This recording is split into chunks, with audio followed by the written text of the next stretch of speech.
So you want to learn how to carry on Psylocke. You've come to the right place. My name is Abby. I am a top 500 Genji main from Overwatch who since then transitioned into a coaching role, and I've been enjoying Marvel Rivals, steadily climbing the ranks, and one of my favorite picks right now to play is pretty much the Genji of this game, and that is Psylocke. Psylocke feels like home to me. Whenever I play her, I feel like I'm just playing Genji again, and I apply the same fundamentals that I did in Overwatch to get into the highest ranks over there, and I feel like if you do the same thing in this game with Psylocke, you're definitely going to climb with her. Now, Psylocke has her weaknesses in what situation she's bad into, but I'll show you that in the match video that we're going to have later, where we're going to do a live commentary on the 40-4 game that I had where I hard carried with Psylocke. But first, we're going to talk about her kit, because there's some things that people just don't understand or they don't know about Psylocke's kit. Starting us off is the primary fire called the Psionic Crossbow. She shoots out her crossbow, and around the 30 to 25 meter range is when the spread and the fall off on the weapon begins.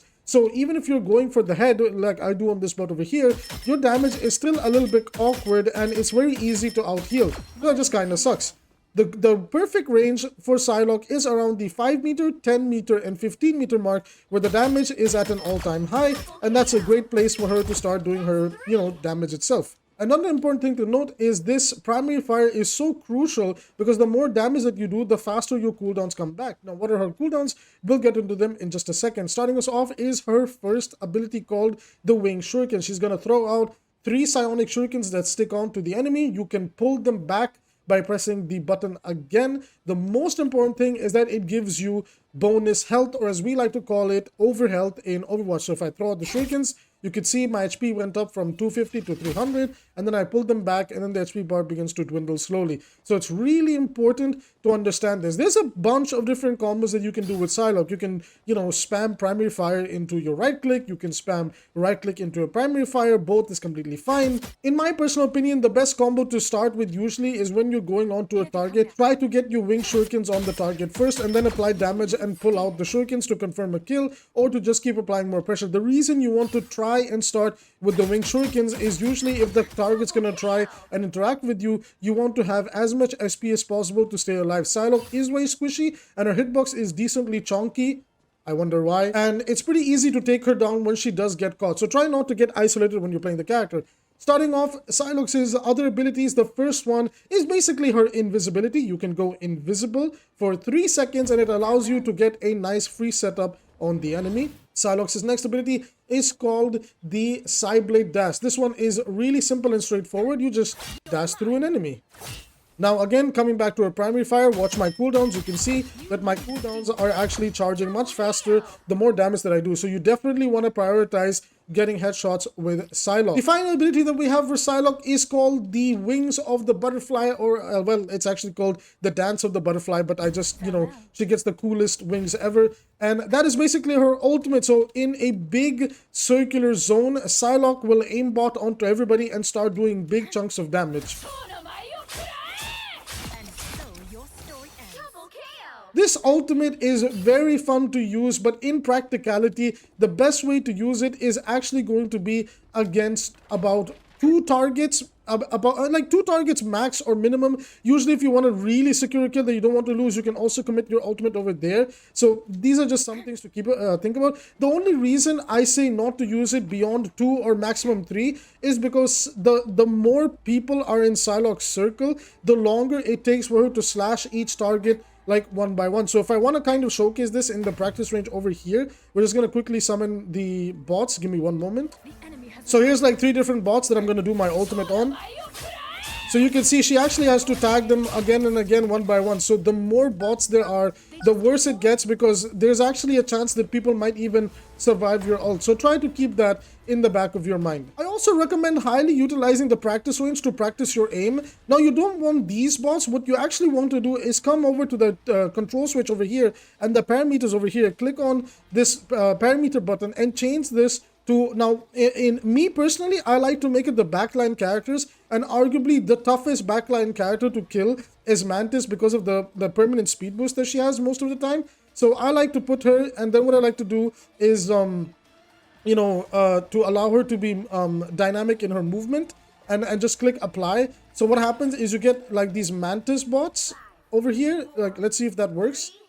and they're going to start moving around. So what you can start doing is, once these mantis bots spawn, you can actually start practicing your aim. Now you see my aim training has been playing off rather well, and you can also practice your different combos. Like, okay, like, just like a pretend scenario in your head. Okay, I'm approaching this mantis boss over here, apply my combo, walk in, start doing the different combos. Now I'm just kind of spamming buttons. You'll see the real combos and everything in game once we get there. But my point was that I feel like people are not utilizing the practice range properly, because this is a really good practice range with a lot of depth in the way that you can practice. You can even make their movement even harder to keep up with by giving them even faster movement speed. So you typically don't want to do that, because like you want to practice on the normal movement speed, and usually sometimes some players are just bad with their movements, so they're not even going to be moving like this. But it's a great way to, like I said, come in, practice your combos, and do all sorts of different things. Just practice like moving around with your ultimate, and like I said, just practicing your combos. Now with that being said, we're going to go on over to the VOD side of this guide. Then I'll be explaining how to play Mantis in a real game and how to carry with her. Again, we're going to be going and looking at the game where I went 40 to 4, 40 elims and 4 deaths. Hi everyone, now we're going to be doing the live commentary for the Psylocke gameplay 40 to 4 game.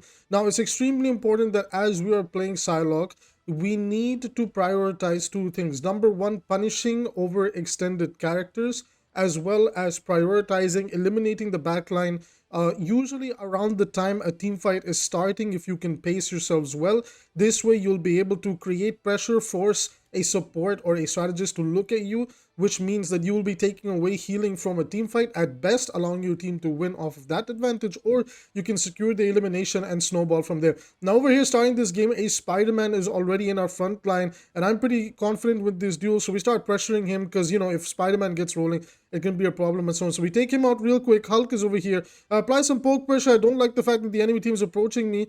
Now they're missing some of the shots. I have a little bit of cover here. I try to back out. It's okay to shoot in farm tanks. Now ideally you don't want to waste too much time farming tanks unless you have a lot of people with you, but our composition wasn't necessarily the best when it comes to dealing with tanks. We got Black Widow, we got a Spider-Man, and we have Psylocke and Moon Knight. Now Moon Knight is a little bit of a different story, but in this case, the enemy team has 4 different squishies, so Moon Knight's not really so bad. So what I do is I try to go into the backline and start applying some pressure and then take it from there. So we took out Luna Snow, applied some pressure over there. I walked in over to Mantis. I comboed her down and then started moving around. Now the Hulk started applying some pressure. I got a little bit terrified over here. Instead of trying to force a duel with the Hulk where I know he will win, I instead use Invis to get out and reposition, and boom, there you go. I find Hulk isolated. Now when Hulk is isolated, when tanks are isolated, definitely then I'd say go for it. He doesn't necessarily have any healing. He doesn't have any help. I don't understand why he didn't punch me or fight me over there. I don't know if he was a bit worried or not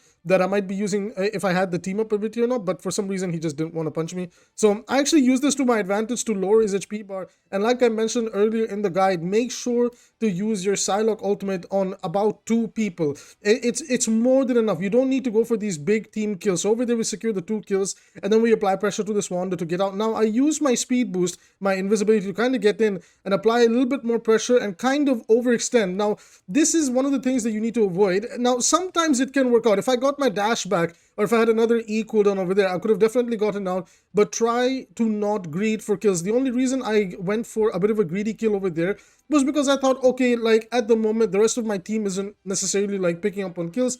Maybe I can stabilize one for the next team fight. Speaking of my team kind of falling apart, the Moon Knight is able to apply a lot more pressure. Again, easy pressure onto the Spider-Man. Like Psylocke is really good against the flankers in the game as well. And I position myself in a way where I want to get behind, kind of apply pressure to any of the squishes that I can drop onto. Now over here, I kind of get cornered both by the Moon Knight and Wanda, and while I was able to take out the Moon Knight, sadly the Scarlet Witch was able to take me out. Now it's not going that well in this round, I'm not going to lie, but there are going to be games that don't go well, so I don't want to sugarcoat and hide things like some other creators where they'll only show you the winning content. Instead, I want to show you how applying a certain philosophy can progressively start to turn the game around. Now over here, again, anybody that's isolated, you can see I'm trying to find these people that are like either out of position, trying to take weird 1v1s, like trying to back up my supports most of the time. Just kind of, or any of my other teammates, like trying to find anybody that's kind of by themselves, because that's really where Psylocke begins to thrive. Now that doesn't mean that, you don't take part in a certain team fight. There'll be moments where you'll be with your team. There'll be moments where you'll be doing all sorts of other things. But right now, at the moment, I understand that my win condition is to really just look for these isolated targets, get a nice setup where I can get behind them and start poking them down with these psionic arrows, or I can just, like take a nice position where I can wait things out. Now over here, I have my ultimate. I'm just taking a nice little angle over here. I kind of want information. I'm scouting. I'm holding forward. Sadly, like none of my teams understand how to hold forward just yet. So we have to make do. I reposition down here. I don't want to be seen because I want to draw out how long I can keep my invis. And just like that, an easy kill on the Moon Knight. I take a bit of a risky play over here, moving into 3 different people, but thankfully my ultimate's able to secure 2 kills. So in total, just now in this team fight, I've been able to get a starting 3 pick. So we're down to a 5 versus 3. And still, Luna Snow's ultimate is so strong. Even in a 5 versus 3, it feels like things are not looking good, but I don't give up here. Me and Spider-Man are able to take down the Wanda that was about to ult, and then I prioritize, as you can clearly see, I prioritize the Luna. Now remember, I'm going to pause the footage real quick for 1 second. Prioritize the supports, no matter how the fight looks, because supports in this game can do insane amounts of healing. Now, one of the upsides is they don't necessarily have the broken mobility cooldowns like they do in Overwatch. In this game, if you can catch a support, you do get an angle of them. Try to commit to it. So what I did over there is I prioritized on finishing Luna off because she could make Hulk immortal. She can keep the rest of her teammates alive. So finished her off, moved on over into helping my team, took out the Spider-Man, and now once the Hulk is finally isolated, then I just run a complete circle around him. Now, over here, unfortunately, kind of missing a little bit of my shots. I start to panic, realizing that there's a bunch of enemy over here. I use my invis to get out, get another setup onto a flank, and then start applying pressure. Again, the moment I take attention, I want to be out of the fight. Confirm a nice little kill over there on the Spider-Man, realized he was low, used it as an escape route as well, and again, prioritizing finding HP packs. So always try to memorize the places where the health, the HP packs are, health potions, or whatever you want to call it. Unfortunately, in this fight over here, the enemy just has way too many support ultimates, a lot of pressure on the point, and this is usually not what Psylocke likes to see. So this is Psylocke's #1 weakness. The team fight that you just watched, she doesn't like it if she has to participate in a fight where everybody is way too grouped up. She doesn't have the damage for it. Like usually if you have like Adam Warlock or Mantis doing a lot of burst heals, or Jeff with his AoE heals, all of that heals is being spread around. So Mantis's poke or, combo dual damage feels very, very pathetic. So, excuse me, Mantis, I meant to, or Magic, I don't know, I'm saying Mantis, she's Psylocke. So Psylocke's damage begins to get like really, really awkward the longer the game goes out. So again, the priority is to look for the supports whenever and wherever you can. Now, there's going to be some awkward moments where as you're trying to get yourself set up, as you're trying to go for those flank routes, you're going to be away from your team, and that part sucks the most because you're trying to have faith that the teammates on your team don't necessarily go and throw the fight way before you have started your own flank, way before you have started your own pressure. Now, this map over here, this particular one, the Warrior Falls, this one is very, very good for Psylocke in particular, and that's because it's a very small, limited space. There's so much places for her to move around and take flank routes, but most importantly, it's a great place to use your ultimate, and that's exactly what I have online in just a moment over here. So I apply that extra poke damage, try to do as much damage as I can, get that ultimate, and I'm already keeping my eyes on that Luna Snow and on the dagger over there. So ignore the Hulk, go and get into that backline, apply this ultimate, take out the cloak, take out the Luna Snow. There is no healing, allowing my Hawkeye to finish off the Spider-Man, allowing my teammates and me to walk in on this Hulk, and from there we can now walk in over to the point. So this is the strength of a character like Psylocke, ladies and gentlemen. Again, remember, when you are playing flanker characters, it doesn't matter if the character is Spider-Man, Black Panther, Psylocke. It doesn't matter. Supports should have the priority. I understand a lot of people that are playing this game have probably never played a game like Overwatch, so they don't know some fundamentals. Even for tank, they don't know some fundamentals. But prioritize going into the backline. Now, to be fair, the backline players can be very hard to kill sometimes when they get a lot much better too. I will say that I wouldn't necessarily consider that the enemy supports I were playing against were bad, but they had to really try their best to put more attention into their team and not like, the flankers around them, which allowed me to exploit some of those mistakes and punish them. Now, over here, the team fight is not going well. I take a little bit of damage, dying here and there, left and right. But again, never give up. understand your win con. So again, I find this Spider-Man isolated, poke him a little bit, see if he'll take the duel.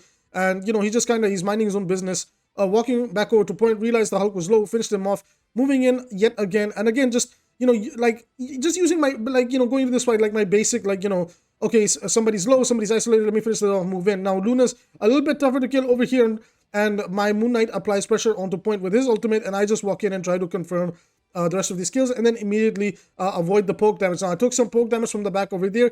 Instead of turning around and giving attention, I prioritized staying alive. Thankfully, as I tried to get to a health pack, I found Dagger by herself, applied some poke damage to keep her back, and just tried to stay and apply pressure in this choke. Now, usually what you do want to do is also use, the concept of breakable, like try to learn areas of the maps that you can break, because you can get some free flanks. Now, right here, I get a nice free flank that they have no clue. I get in, and as you can see, we got the dance of the butterfly coming in, finishing off the dagger, applying some pressure onto the other enemy teammates, and from here, we just bulldoze and take over this team fight very easily. So again, remain confident in your play, understand where you can and cannot push the character. There's going to be some places where the supports are way too good and the healing is way too high, and you're not going to be able to make Psylocke work. In that case, analyze the situation, analyze which character you need to swap to, and don't ego pick in this game, right? The point of any hero shooter is usually about who can play the most different heroes for the different situations, unless you can force your hero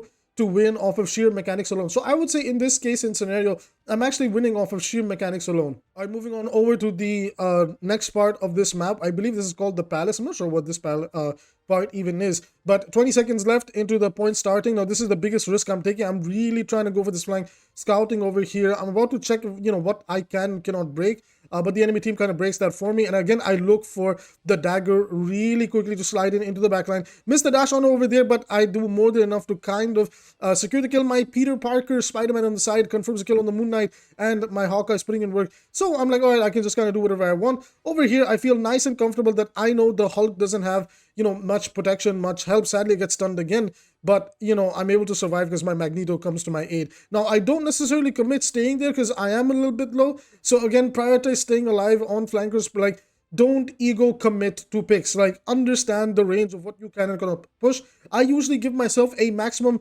2-second window to take a duel, 2-second window to apply pressure, 2-second window to commit to a pick. If it does not work out, I get out. That's how you get better, right? And then you try to, limit test from that 2-second range up or down here and there. Again, get in the backline, confirm the kill on that dagger, move in onto the Scarlet Witch. Spider-Man slides away, but keeping my eyes on this Scarlet Witch, following her through. Wanda is very slippery, but we're going to catch her. We're going to catch her real quick. And then we get another ultimate. Dance of the Butterfly is online yet again. And now I'm going to commit to fighting the Hulk. So you guys can see I'm prioritizing the tank the least. Like, I'm praying to God that my tank, Magneto, and my tank busters like Hawkeye and the Moon Knight can, keep the Hulk distracted. And while he is distracted, I'm just gonna go into the background. Now over here, I see a big opportunity for an ult. The 4 squishies are left by themselves, and then we just kind of go in from here. We're securing some kills. Again, I egoed it. I'm not going to lie.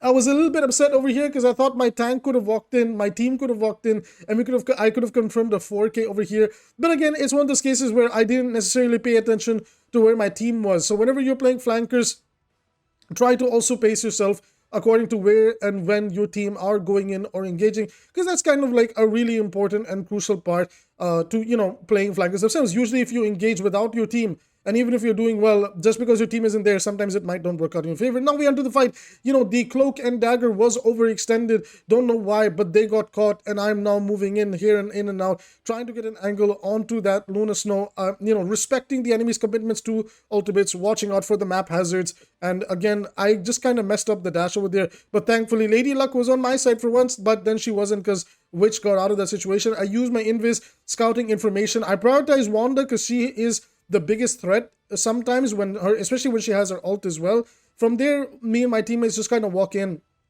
I start confirming the point, and there you go. 100% capture time. We easily take the game, and that is the 40-4 Marvel Rivals Psylocke gameplay coming at you, Abby. Is it game with the best Psylocke guide, trying to explain how to truly carry on Psylocke. You just need to understand some fundamentals of the character, understand some of the fundamentals. So let's quickly recap some of the fundamentals real quick. Make sure to go for the back line more often than not. If you find a duelist that's been isolated, try to find an angle to go and finish them off. If things are not working out and you need to help your team, if you absolutely need to help your team take fights against the tanks, then only stay with the team and pressure them. But you're not going to get the max value of your kit. If you have to apply pressure to the tanks, understand who the tank busters are in the game and start picking them. I'll be making more educational guides, so if you want to stick around for that, do hit like and subscribe. Another fundamental is try to utilize the ultimate for maximum 2 kills. However, if an opportunity presents itself